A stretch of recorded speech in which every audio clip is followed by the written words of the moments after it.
Já acabaram os debates e vem aí a campanha. E você já sabe em quem vai votar? O mistério das finanças. Olá, seja bem-vindo ao Mistério das Finanças. Estamos mais ou menos a 2 semanas das eleições legislativas de 10 de março. Estou aqui, como sempre, com o António Costa. Olá, António. Olá, Pedro Viva. Vamos falar da campanha eleitoral. No Milênio, os nossos clientes estão sempre em primeiro lugar. Por isso é que recebemos mais uma vez o Prémio Escolha do Consumidor e o Prémio 5 Estrelas nas categorias Grandes Bancos. Milênio, aqui consigo. Prémios 2024 da Consumer Choice e 5 Stars Consulting Portugal. Prémios da exclusiva responsabilidade das entidades que os atribuíram. António, a campanha está cheia de dinheiro, ou melhor, o discurso político está cheio de dinheiro. Nós temos quase 30 debates em que os temas mais centrais andaram à volta de dinheiro e andaram à volta de alguns setores. Vamos começar pelo dinheiro, ou seja, salários, pensões e impostos. E mais ou menos o que toda a gente propõe e promete é mais salários, mais pensões e menos impostos. Com graus diferentes, não é? Há um aspecto positivo, enfim, eu gostei de acompanhar estes 30 debates, uns mais interessantes que outros, obviamente, mas acho que me permitiram acrescentar informação para uma decisão.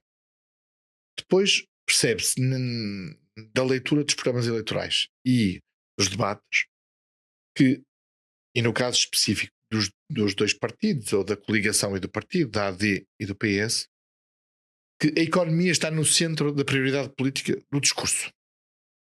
Com nuances muito diferentes. E essas já. Com nuances, ou com diferenças, não são nuances, Sim. na verdade são diferenças.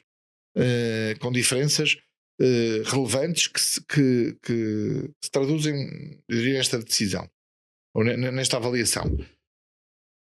Na AD é precisamente o choque fiscal, que, digamos, tem um peso e uma preponderância. Enfim, o Luís Montenegro não lhe chama choque fiscal.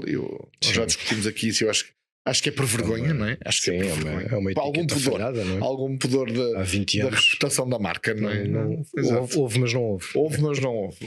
Olha, foi anunciado, mas não houve, não é? E portanto, pudor e reputação da marca choque fiscal. Enquanto Pedro Nuno Santos aposta na economia dizendo duas coisas. O Estado tem que decidir onde é que vai pôr o seu dinheiro. Os empresários decidem onde põem o seu. O Estado tem que escolher e definir as prioridades económicas e decidir, e portanto ser mais seletivo e escolher setores. Eu acho que há aqui uma vantagem, é que a economia está no centro da decisão, apesar de estarmos no momento em que um governo cai por causa de eu diria por causa de um processo de desgaste muito rápido de uma maioria absoluta, mas também a gota d'água que foi o processo influencer, a justiça e suspeitas de corrupção. Curiosamente, não tem sido nos dois, e eu diria, enfim, percebe-se também no contexto, tem sido mais a economia, menos a justiça e a discussão da corrupção ou as formas de a combater. Nos impostos, o que é que nós temos? É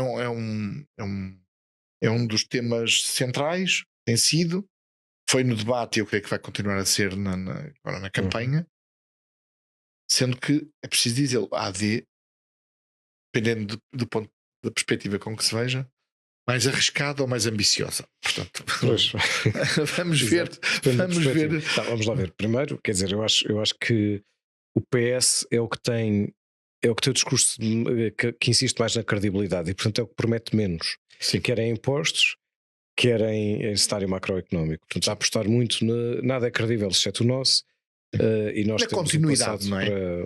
para comprovar. O mais incredível é o Chega, não é? O Chega só as pensões mínimas iguais ao salário mínimo, pronto, esquece, podemos fechar o país no dia a seguir. Exato. Portanto, nem vale a pena. Nós não fechamos o país, chamamos já a troika, antecipadamente, que é para não ter que sofrer muito. Antes das eleições. Exato. O PSD não, o PSD, apesar de tudo, por exemplo, na parte das pensões, o discurso é mais impressionante depois do que a medida. A medida, no fundo, é um aumento do complemento solidário para. O mais responsável, mantém o cumprimento da lei da atualização de pensões e acrescenta para os mais desfavorecidos pensionistas que têm direito ao complemento solidário de idosos um aumento desse complemento para reforçar a pensão. Enfim, não é de menos, nomeadamente para quem recebe, obviamente, tem impacto, mas não tem um impacto, digamos, que põe em causa pagamentos de pensões, a coisa que o valha o país, não é? Não, aí o que noto é, repara, quando há 2 anos foi o truque das pensões, ou seja, quando António Costa fez, cortou de facto as pensões futuras e depois anulou esse corte. Portanto, neste momento até há assim uma espécie de discussão filosófica se uma coisa é cortada e depois o corte é revertido, foi cortado ou não foi cortado. Mas naquela altura a discussão, e nós lembramos, era basicamente que o Estado não aguentava, as contas públicas não aguentariam aumentos tão elevados de pensões que resultavam de anos com inflações elevadas. Essa conversa hoje acabou. Houve-se a campanha ao contrário, é preciso mais pensões, mais pensões, mais pensões. Sim. E sobretudo que até temos uma sustentabilidade da segurança social para os próximos 50 anos. Sim, coisa não que nós sabemos que não é verdade, mas é o que está no discurso político, nomeadamente do PS, mas não só, também do PS. Sim, até porque, bom, na verdade, hoje é verdade, sabemos é que não vai ser verdade, porque aquilo depende de pressupostos que se vão alterando com o tempo. Exato. Agora, também há uma coisa diferente, que é o Estado, de facto, está cheio de dinheiro. O excedente do ano passado, e ainda estamos muito cedo no ano, mas quer dizer, não vai haver um orçamento assim tão depressa, seja qual for o governo e a velocidade em que ele é constituído. Eu começo a convencer-me que não vai mesmo haver novo orçamento. É possível que não. Acho que com o PS, obviamente, mas mesmo com a AD, vão conviver com este orçamento tal qual ele está. Mas isso significa que o governo, seja o qual for, quando lá chegar, vai deparar-se com um ano muito bom. Sim. Com os cofres cheios. Sim. Claro que depois isso não se mantém necessariamente, e todas estas medidas, mas eu acho que isso justifica em parte o absoluto eleitoralismo excessivo e às vezes delirante que nós estamos a assistir, porque basicamente lá está, é pensões para toda a gente, é salários para toda a gente, é menos impostos, quer dizer, isto é matemática relativamente simples. Vamos lá ver, eu acho que o país tem crescido, e é justo dizê-lo, de 2015 a 2023, a média de crescimento económico, mesmo alisando a recessão e o crescimento anormal no ano seguinte a uma enorme recessão por causa da pandemia, a média destes anos é superior à média dos primeiros 15 anos deste século. Sim.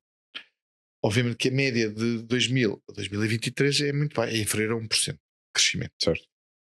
Pior, as perspectivas de crescimento que, por exemplo, o Conselho das Finanças Públicas aponta, sem fazer nada, é de um crescimento absolutamente medíocre. 1,2%, 1,3%, e no longo prazo até é menos.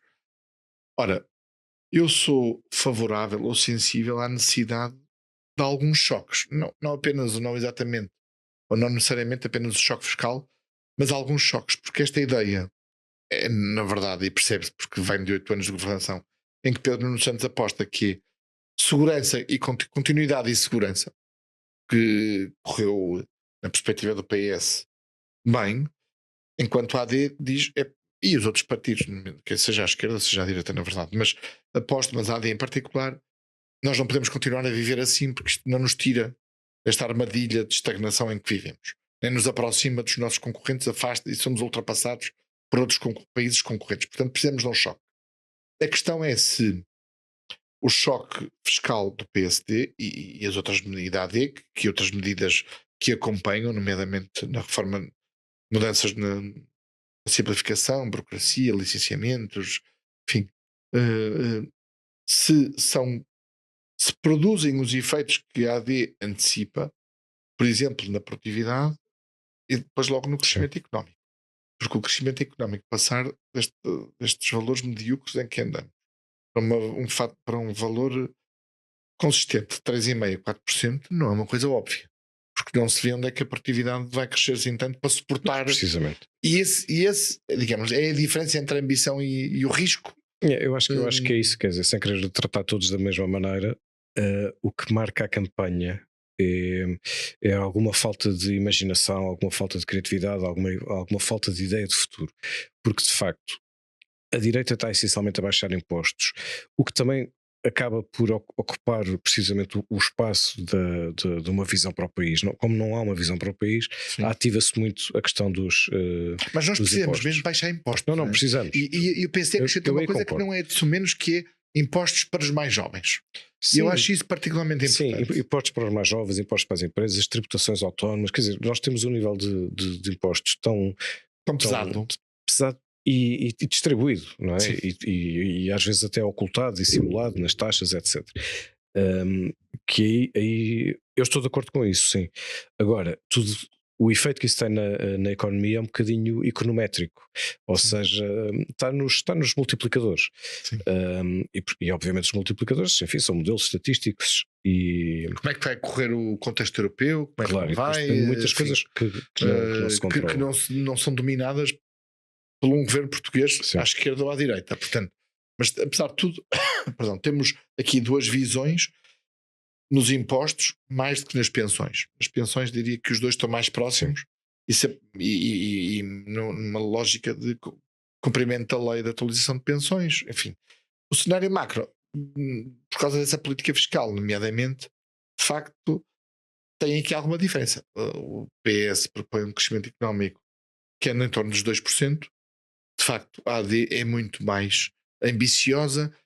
E se nós ouvirmos à esquerda e à direita, a iniciativa liberal, por exemplo, é muito mais, ainda mais, digamos, se quiseres, ambiciosa ou arriscada, propondo, por exemplo, aquele modelo de duas taxas, com duas taxas de IRS, portanto, mas com aquele mínimo de existência, digamos assim, para que os rendimentos até um determinado patamar não paguem como não pagam hoje.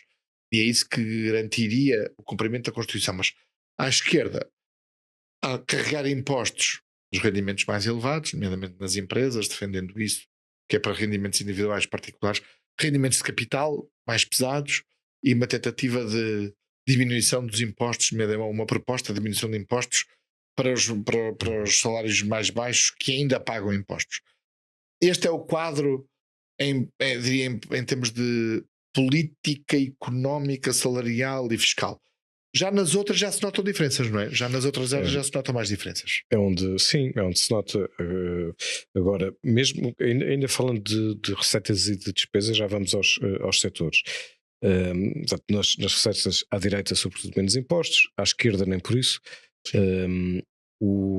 Mais subsídios, não é? Sim. Depois, nas pensões já vimos. Depois há um caso curioso da função pública, porque não há propriamente um discurso dirigido à função pública em nenhum partido. Quer dizer, há aquelas coisas genéricas de requalificar, modernizar, mas depois há, de forma esparsa, a contagem de tempo de carreira integral para os professores, o aumento e melhoria das carreiras dos profissionais de saúde, a resposta imediata às forças de segurança que estão em protesto. Ou seja, depois não havendo uma coisa específica, militares, seguramente, porque os militares entraram nesta discussão, seguramente a resposta dos candidatos vai ser: vamos discutir também com os militares uma revalorização. E já estamos a falar de muitos, não é? Quando professores, profissionais de saúde e forças de segurança, já estamos a falar de... A maior parte. Já estamos a falar da maior parte. Portanto, não havendo um discurso diretamente sobre a função pública, acaba por haver indiretamente sobre a função pública. É mais para os eleitores, não é? E menos parece ser a reagir para a reforma da administração pública, não é? Esse para mim é o ponto, é que não há nada, não quero ser injusto, mas acho que não vi nada e eu li-os todos.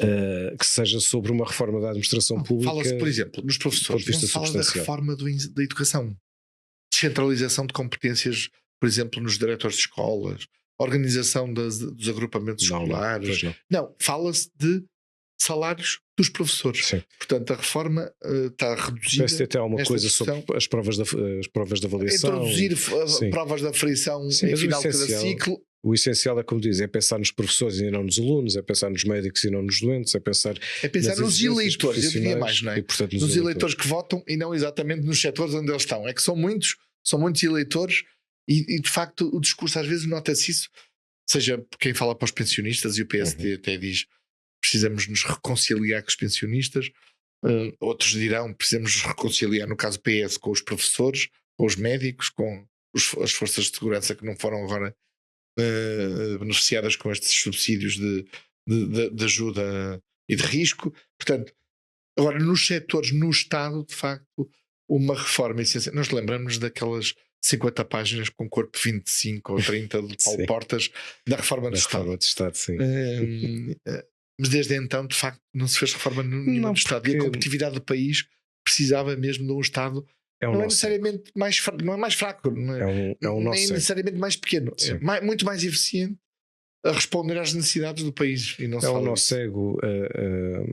Claro que não é tudo igual, há serviços um pouco diferentes, mas em geral não, o parque informático é completamente desatualizado, não há sistemas de avaliação, ou se existem, são sistemas em que mais ou menos toda a gente é excelente. Enfim, depois há cotas, não é? Mas para tentar Sim. limitar, mas não há um sistema a sério de avaliação. Avaliação. Não há propriamente depois também consequência de más avaliações, e depois chegamos ao ponto em que quando é o próprio governo que reconhece que o problema não são pessoas, é a organização e a gestão do Estado, que foi o que o António Costa disse em relação à saúde, e o que vemos é sistematicamente os mesmos problemas de sempre, que são de excesso de burocracia, entraves sucessivos administrativos nos tribunais, por aí fora. E há 20 ou 30 anos que se Que diz ainda que é isto. agora é que vamos resolver os problemas de contexto, agora é que se vai modernizar, Sim. e isso não sai, enfim, não sai da cepa torta, e a verdade é que também não é pelos problemas eleitorais que vai sair da cepa torta. Agora, entrando já aqui nos Os setores. setores, olha, há um que eu acho particularmente importante, há vários, mas um particularmente importante e que eu acho que as medidas, as propostas são sobretudo de curto prazo, que é na habitação. Uhum. À esquerda e à direita, enfim, o PS, obviamente, Pedro Nuno Santos, ainda por cima particularmente responsável pelo que não se fez na habitação, e fez-se muito pouco. Muitos anúncios, muitos programas base, muitos programas primeiro direito, enfim, Sim. todos os nomes, a cada 6 meses havia um nome qualquer e um novo programa para a habitação. A verdade é que falharam, não cumpriram os seus objetivos. Enfim, Pedro Nuno Santos argumenta que é um processo que demora, seguramente demora, mas enfim, 8 anos se calhar é esperado mais, não é? Enfim, sendo verdade que não foi Pedro Nuno Santos o ministro da habitação durante 8 anos, mas enfim, Sim, mas foi um fracasso absoluto. mas foi um falhanço absoluto. Pedro Nuno Santos continua a insistir na tecla de que agora é que é, porque os investimentos de PRR agora é que vão começar a produzir efeito, mas mesmo assim as 26, 28, 30 mil casas prometidas de PRR não são nada face às necessidades do país para que isto tivesse um efeito material relevante no preço. Já não digo em baixar o preço das casas, não sei se seria saudável, mas pode ser económico, mas para travar ou para estabilizar os preços e para um aumento de preços que fosse de acordo com Sim, mas é muito pouco convincente. é muito pouco, porque nós chegamos a ter 100 mil casas construídas por ano há 20 anos, e agora estamos com 20, 15, 30, não sabemos disto. No caso do PSD, também a verdade e a idade é que tem medidas que são sobretudo que até, enfim, são bondosas, como as do PS ou de outros partidos, na ajuda a quem precisa, mas que têm um efeito perverso, é que pressionam a procura. Isto é, nós precisamos de casas, temos preços elevados e de imobiliário, seja no arrendamento, existe pouco, seja na compra e venda, porque, digamos, crescem, sobem a ritmo superior ao dos salários, muito superior ao dos salários. A verdade é que, nomeadamente o PSD, portanto, vem o PS, de resto, propor que o Estado seja uma espécie de um fiador. A diferença depois é que a AD propõe que seja fiador, o garanta a entrada, aqueles 20% que a banca hoje já não garante face ao valor total do imóvel, e o PS vai mais longe e diz que seja o fiador de tudo, dê garantia sobre tudo, e diz mais, que se aquele inquilino, aquela família, aquela pessoa que não paga ao banco, falha pagamento ao banco, Sim. passa a dever não ao banco, mas ao Estado. Enfim, presumo que o Estado entenda, perceba ou antecipe que se não paga ao banco também não vai pagar ao Estado, não é? Porque não muda nada, não é? Portanto, se a prestação é a mesma, é um disparate. É um disparate total, É um cria disparate, um risco chega ainda mais enorme. longe. O PS também Sim, tem uma versão. sim. Os três têm uma Tem versões, diferente. mas são versões, todas Sim, elas, que incentivam a procura, Sim. que dão mais condições para as pessoas responderem aos preços que existem. Não respondem a estratégias que permitam, já não digo baixar os preços, mas eventualmente, o preço médio eventualmente podia baixar e deveria, que é construir mais casas no curto prazo. Parece que todos desistiram ou todos chegam à conclusão que não há solução nos próximos 4 anos. E portanto, nos próximos 4 anos, que é este ciclo político, veremos o que é preciso. É pôr dinheiro em cima disto e ajudar quem anda à procura de casa. Portanto, daqui por 4 anos, só com este lado, nós daqui por 4 anos vamos ter um problema maior do que temos hoje. Porque vai haver mais gente com capacidade financeira, digamos, apoiado pelo Estado, a ir ao mercado pressionar o preço. Para quem está a vender é ótimo, não é? Porque tem mais gente disponível para comprar. Para a discussão sobre os preços, isto creio que ajuda pouco. Eu acho que é um problema. O problema é de facto difícil de resolver. É, claro. Porque é difícil resolver depressa. Sim. E portanto estamos a pagar estes anos todos a que não se fez nada. E aí eu acho que o PS não tem hipótese nenhuma. Pedro Nuno Santos pode dizer que de facto só chegou lá em 2019, não foi quando se tornou Ministro da Habitação, enfim. Mas o PS no tema da habitação não tem como não tem explicação, não tem boas explicações para maus resultados, não é possível. Exato. E outro que tal é a saúde, mas a saúde é um tema que ainda é mais politizado. Porque, apesar de tudo, na habitação há alguma concordância entre é necessário aumentar a oferta, depois há discordância na restrição da procura, por exemplo, dos vistos gold, etc. Sim. Agora, na saúde ninguém se entende. Não.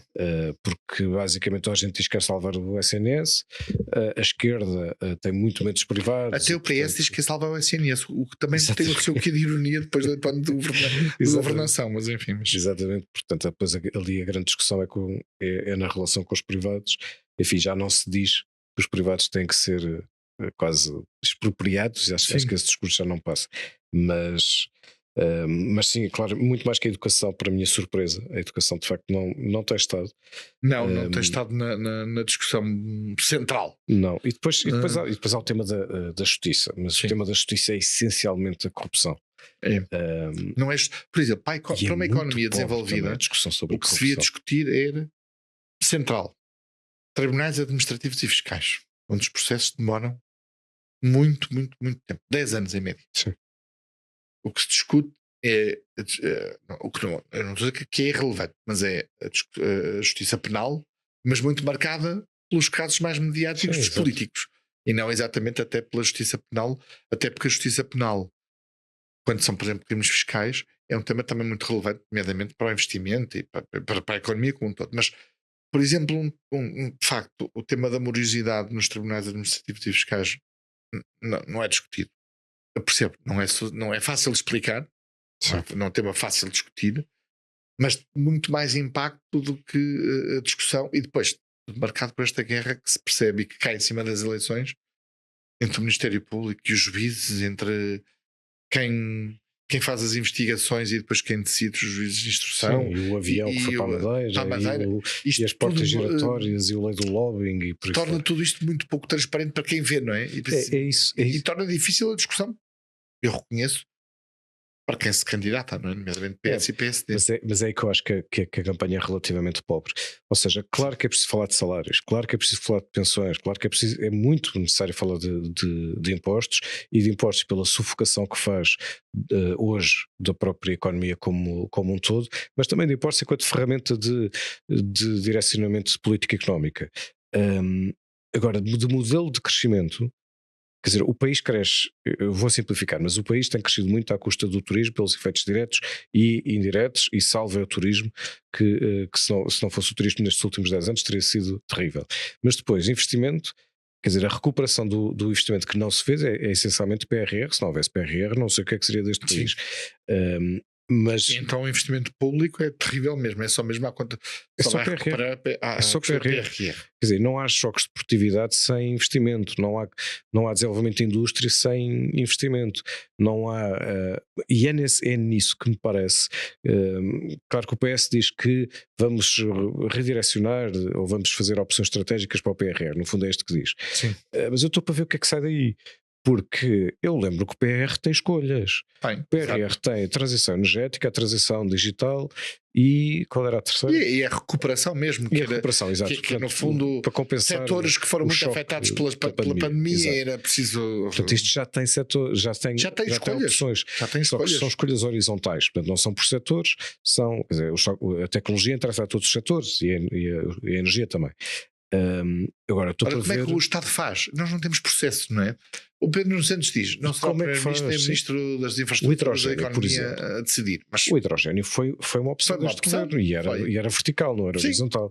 Era o lítio, era o hidrogênio, era Sines, depois da que deu, não é? Sines com data center, etc. Mas houve uma opção muito clara. Já resultou de escolhas. Como resultou de escolhas, nós obviamente todos conseguimos perceber o que foi bem feito e mal feito lá atrás nas renováveis. Mas as renováveis resultaram numa escolha lá atrás. E bem, e na Lá minha atrás. opinião, bem, Portanto, ou seja, já houve escolhas. E Sim. nós olhamos para, vamos lá ver, olhamos para países europeus e esses países fazem escolhas estratégicas. Agora, o ponto é, nós temos mecanismos, processos, temos instituições suficientemente sólidas, porque o resultado das renováveis, hoje, com o peso que nós temos de produção de energia renovável no total, é muito relevante. E resultou daquelas escolhas, mas também sabemos o que é que o país teve que pagar e os contribuintes Sim. tiveram que pagar pela forma como essas escolhas foram feitas. Portanto, viemos aos tropeções, um bocadinho aos tropeções, pagando muito com processos, com casos, para chegar aqui. Sim. E esse é o risco, sobretudo, desta ideia de que o Estado tem que fazer essas opções, porque nós não temos instituições, infelizmente, e tu podes dizer, bem, mas não temos, mas podemos ter, porque outros países também têm. Sim, Se mas me não. garantirem que conseguimamos ter processos com e o Banco de instituições, aliás, mas não o Banco de Fomento. não faça justiça, porque eu acho que tu foste a pessoa que mais tem falado ao longo destes anos do Banco de Fomento e sempre criticando. Sim, e muito crítico e o Pedro Nuno Santos, na conferência do EC no Porto, disse isso, reconheceu que o Banco de Fomento é basicamente. Não funciona, aliás, foi um Ele exemplo. disse não funciona, que mesmo assim já foi uma simpatia, a maneira Sim, como ele disse. exato. Mas sim, e era, enfim, como nos lembramos, era uma instituição que ia ser lançada. Prometia com todas- muito. E prometia muito, exatamente. E vamos agora às nossas moedas. Nós já preparámos antes de começarmos, como de costume, a boa e a má moeda, mas hoje até vamos fazer uma inovação. Queres começar, António, pela boa moeda, pela má moeda? Olha, vamos começar então pela má moeda. A minha má moeda vai exatamente, desculpa, estava aqui a ver os meus apontamentos. Eu vou começar pela má moeda porque vem no alinhamento do que é a discussão quase setorial. E a minha má moeda é mesmo a Mariana Mortágua. E porquê?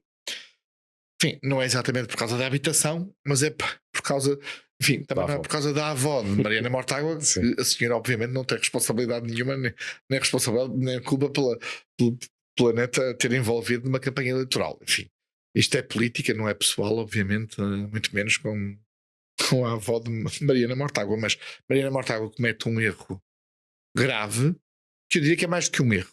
Utilizou um caso pessoal para fazer política e depois a informação que se veio a saber confirma ainda por cima que o exemplo dado, vou dizer de uma forma crua e não é falso, porque as condições que a avó de Mariana Mortágua teria para ser usada como exemplo não se verificavam, nem pela idade, nem pelo rendimento. Percebeu-se logo. E portanto, percebeu-se logo o desconforto. Sim. Eu creio que a própria percebeu logo o erro e percebeu que não iria escapar ao escrutínio de saber afinal em que condições é que a sua avó tinha feito isto.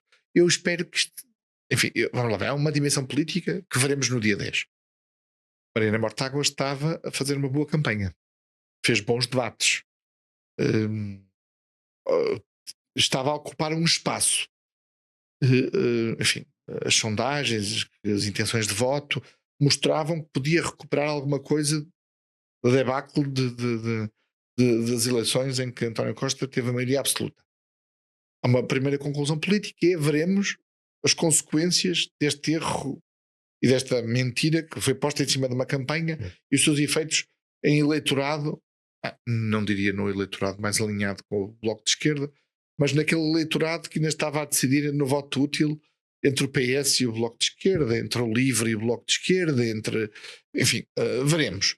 Há um segundo ponto que é mais genérico, que vale obviamente para Mariana Mortágua e vale para os outros políticos. Não tragam exemplos pessoais para as campanhas. Mas isso é uma aprendizagem. É como falar de futebol, de equipas de futebol, dá quase sempre problemas. Problemas, sim. E aqui saiu o tiro pela culatra, não sei se foi premeditado ou não, mas foi um erro muito grande.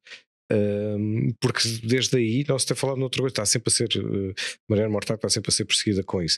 Ela disse que não mentiu, e ela efetivamente não mentiu, porque o que disse foi que a avó que teve um sobressalto. Quando recebeu a carta. Mas na verdade mentiu quando o ponto que estava a querer fazer sobre o sobressalto era de que do despejo das pessoas, e utiliza um argumento, um exemplo que não corresponde à verdade. Não precisava de o Por fazer. isso até perde a Ao seu razão. ponto.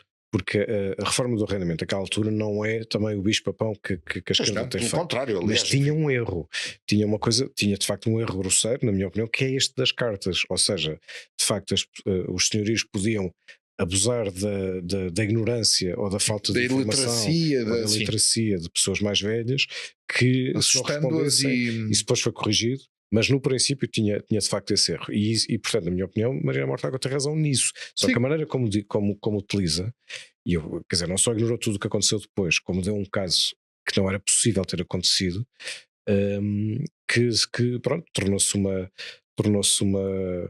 uma mancha para E ela a que tua está a persegui-la. boa moeda, Pedro. Olha, eu vou dar a boa moeda a Luís Montenegro porque é a pessoa que até agora, e agora estamos formalmente a campanha ainda nem sequer começou, portanto no fim dos debates, Sim.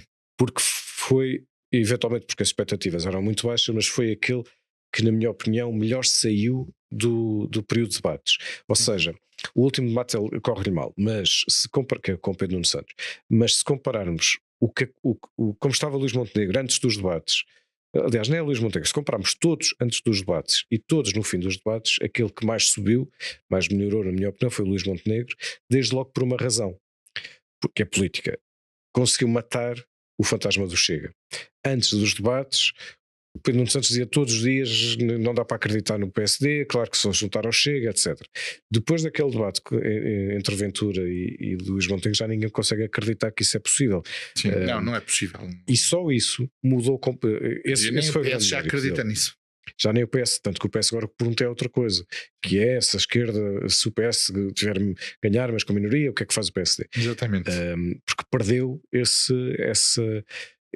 medo que queria capitalizar a seu favor, como diz o António Barreto na entrevista que dá ao Eco, na revista, e que faz a manchete da capa, que é precisamente a forma como a esquerda precisa do Chega hoje como seguro de vida. Ora, o PS perdeu um bocadinho esse seguro de vida nos debates. Esse é o maior mérito de Luís Montenegro, esse e o não ter cometido muitos erros, porque ele não fez debates muito bons. Não, mas foram consistentes, não é? Mas cometeu poucos erros. Foram com poucos erros, e vamos lá ver. E eu até acho que, do ponto de vista do debate com o Pedro Nuno Santos, eu acho que a nossa avaliação resulta das expectativas criadas até aquele momento. Sim, isto é, talvez. Eu não creio que Luís Montenegro tenha sido pior do que foi nos outros debates. Acho que Pedro Nuno Santos foi bastante melhor do que tinha sido até então e surpreendeu, nomeadamente com aquele tema dos polícias e depois o tema da governabilidade. Mas creio que chegou ao fim dos debates e ao início da campanha eleitoral, a começar no dia 2, na verdade chega com uma solidez que não se antecipava antes. Também é verdade que, no entretanto, houve uma coisa por maior, que foram os Açores, não é? E os Açores isso mudou a dinâmica, permitiu a afirmação de Luís Montenegro. Luís Montenegro assumiu um registro. Foi lá, foi aos Açores, uma cara. Conseguiu que o Bolieiro, o indigitado presidente do Governo Regional dos Açores, ganhou as eleições, dissesse: eu vou governar em minoria e sem o Chega. E portanto isso também mudou a percepção que toda a gente tem, os eleitores, e nomeadamente do contexto político, o próprio líder da AD e em concreto do PSD. Portanto, o desafio agora de Luís Montenegro, provavelmente nestas 2 semanas, campanha, menos 2 semanas, 2 semanas, é cometer poucos erros, não é? É não errar. Para manter uma imagem de credibilidade, etc. Agora, há de facto 2 assuntos que ainda vão dominar, que são os indecisos, e eu acho que dentro dos indecisos há os jovens. E a propósito dos jovens, se calhar entramos aqui na última secção. Hoje inventámos basicamente uma secção para literalmente inventámos para encaixar André Ventura. E porquê a necessidade de encaixar? Porque quando se fala de André Ventura e da sua prestação, as pessoas tipicamente dividem-se, os comentadores, etc., entre 2 critérios. O critério do bom e do mau comportamento. E, portanto, se deve ser valorizado ou não alguém que sistematicamente não está preocupado com a verdade, insulta, provoca, etc. E depois os outros dizem: tá bem, mas independentemente disso, está a crescer e, portanto, contrapõe-se o argumento da eficácia. E portanto ele seria uma boa moeda do ponto de vista da eficácia e uma má moeda do ponto de vista Exato. do discurso político e das posições que toma. Então o que é que, E o que, então é que inventámos inventamos? uma coisa chamada mal parado, portanto é uma espécie de crédito mal parado, porque de facto ele está a subir nas sondagens. Quer dizer, hoje já se olha para as sondagens como se o Chega tiver menos de 15%, como se o Chega tiver menos de 15%, se isso, como isso ser uma coisa má. Má, ou ficar abaixo das expectativas sim. que já estão instaladas, Eles vêm não é? de 7, mas é o próprio André Ventura que fala num milhão de eleitores a votar. Portanto, são eles próprios que. E as intenções que de voto já apontam para aí, de facto. As já intenções de apontam para voto valores próximos já disso. apontam para valores claramente acima dos 10%. Se incluir indecisos, se houver nessas intenções de voto distribuição de indecisos ou não, já chega acima dos 15%. Portanto, já estamos a falar de valores consolidados, consolidados nas intenções de voto. Veremos no dia 10, porque é preciso dizer. Eu acho que aí nós jornalistas temos alguma responsabilidade. As sondagens não são previsões de voto, não é? São intenções de voto num determinado momento. Exato, sim. E essas intenções de voto num determinado momento têm dois efeitos. Por um lado, resultam do que é campanha. Por outro lado, têm elas próprias um efeito eleitoral, porque quem está indeciso e olha para uma sondagem com intenções de voto pode mudar de opinião ou pode decidir-se em função do resultado que avalia e da sua própria avaliação. Portanto, não é neutro, mas são intenções de voto, não são previsões. E, portanto, o que é preciso garantir é que elas são feitas do ponto de vista técnico de uma forma absolutamente credível, blindada, consistente, enfim, com todas as regras que as melhores práticas das sondagens. Dito isto, se ficar abaixo dos 12, 13, 14%, já se vai dizer que ficou abaixo das expectativas e dos seus objetivos. Eu acho que se isso acontecer, eu não estou a brincar, acho que se isso acontecer, André Ventura não aguenta no partido. Talvez. As expectativas já estão tão altas. Agora, o mais que as sondagens indicam é de facto entre os 16% e os 20%, não entre os 12% e os 16%. Portanto, a fasquia está muito alta. Isso coloca em causa cenários de governação. Nós possivelmente vamos ter pela primeira vez 3 partidos com mais de 20%. É uma possibilidade, não digo que seja uma probabilidade, mas é uma possibilidade. Isso muda tudo. Sabes o que é que pode mudar, por exemplo? Deixa-me só interromper-te um segundo.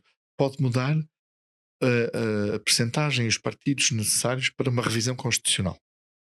Verdade. Seria a primeira vez que aconteceria. Verdade. Que é o PS e o PSD precisarem de um terceiro partido, eventualmente chegou outro que faça a composição para os 2/3, mas isso muda tudo, não é? Muda tudo, sim. Muda tudo. Muda tudo. E uma das coisas que pode mudar, que era o último ponto que eu ia pôr, é o dos jovens. Ou seja, nós sabemos que o voto mais velho é mais mobilizado do que o voto mais jovem. A abstenção entre os jovens é bastante maior. Mas, aparentemente, este ano há duas coisas que me parece que estão a acontecer. E isso também se intui das próprias sondagens. É a primeira vez que provavelmente desapareceu a vergonha de dizer que se vota Chega, que acontecia até há 2 anos e agora já não acontece, ou pelo menos não acontece tanto. Diz-se muito mais abertamente: eu vou votar Chega. Segundo, os jovens que votam menos, em menor proporção. Há 2 anos houve uma grande mobilização, por exemplo, do voto jovem urbano, ou no LIVRE ou na Iniciativa Liberal. E este ano, é o que as sondagens indicam, o Chega está a crescer muito entre os jovens. Isto terá a ver muito com redes sociais. O Chega é de longe o partido mais ativo e o que tem mais seguidores. Portanto, em parte terá a ver com isto. Mas os jovens provavelmente este ano vão ter, ou podem ter, um efeito muito decisivo, nomeadamente favorecendo o Chega, porque por exemplo, o PS tem o eleitorado mais velho e o Chega pode passar a ser o partido que tem o eleitorado mais jovem. Em percentagem, em volume absoluto até. Vamos ver. Daí nós temos escolhido este mal parado.